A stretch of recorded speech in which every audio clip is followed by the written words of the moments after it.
Como é que pode, bandido, ver se pode um troço desse? Estamos de volta com o Balanço Geral.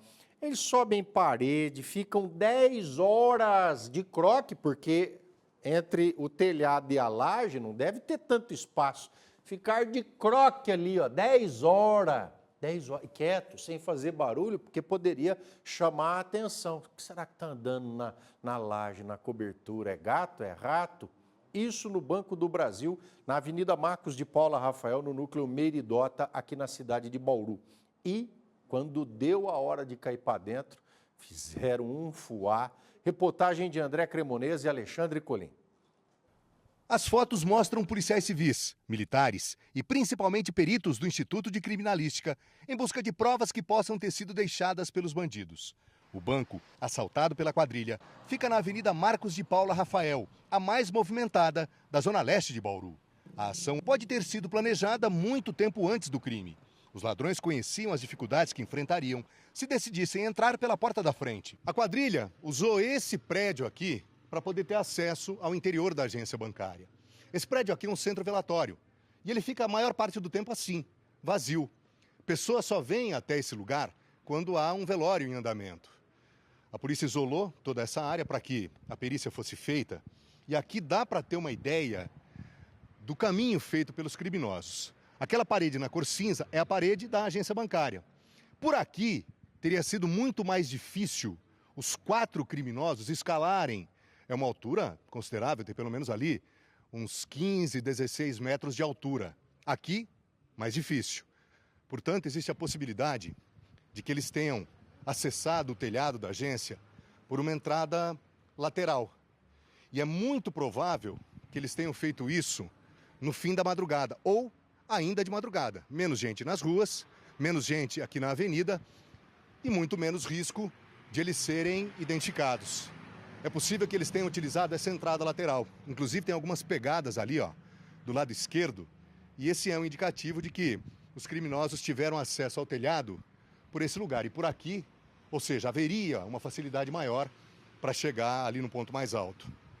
Se essa informação, de fato, ela for verdadeira, é possível que os bandidos, no final da madrugada e até o momento exato em que eles cometeram o assalto, entre 6 horas da manhã e 4 horas da tarde, é muito provável que os bandidos tenham ficado escondidos entre o telhado e o forro da agência por pelo menos 10 horas. A quadrilha sabia que só teria dificuldades em executar o plano se houvesse erros. Exatamente por essa razão, a ação dos criminosos ela foi de cima para baixo. Assim que eles entraram, já perto de 5 da tarde, as portas já estavam fechadas para os clientes. Aqui dentro, só 6 funcionários, entre eles os vigias. A primeira vítima rendida pelos bandidos, ela estava no pavimento superior.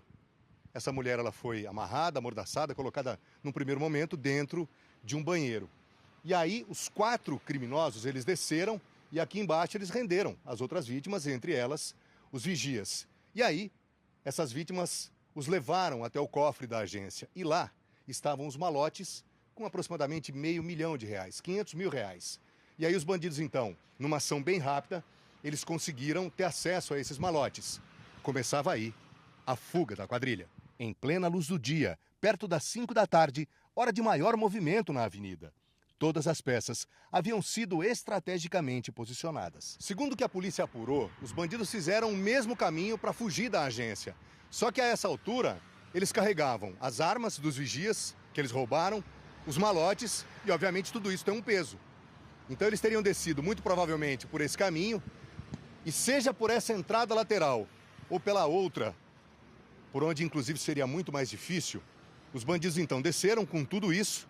Eles estavam encapuzados, os rostos encobertos, e quando chegaram nessa rua, aliás, é uma rua de pouco movimento, que fica ao lado do quarteirão onde fica a agência bancária, já havia um carro esperando pela quadrilha. Para fugir, eles acessaram a avenida mais movimentada da zona leste de Bauru, a Marcos de Paula Rafael. Em alta velocidade, os bandidos rodaram 9 quilômetros e entraram numa plantação de eucaliptos. Aqui, o carro foi incendiado. As chamas queimaram cerca de 2.400 metros quadrados de vegetação rasteira. O fogo só não se alastrou porque os bombeiros foram chamados e agiram rápido. Nesse lugar, Os 4 homens que assaltaram o banco, auxiliados por outros comparsas, trocaram de carro e fugiram sem deixar rastros. A Divisão Estadual de Investigações Criminais está em contato com outras delegacias especializadas do estado. É possível que o mesmo bando já tenha cometido outros assaltos com as mesmas características. Por isso, adquiriram conhecimento, logística e dinheiro para financiar a ação. Já se sabe que os bandidos observaram a agência e a região muito tempo antes de invadir o prédio. Só quando tiveram convicção de que não haveria falhas, desencadearam o plano. Por enquanto, ninguém foi preso.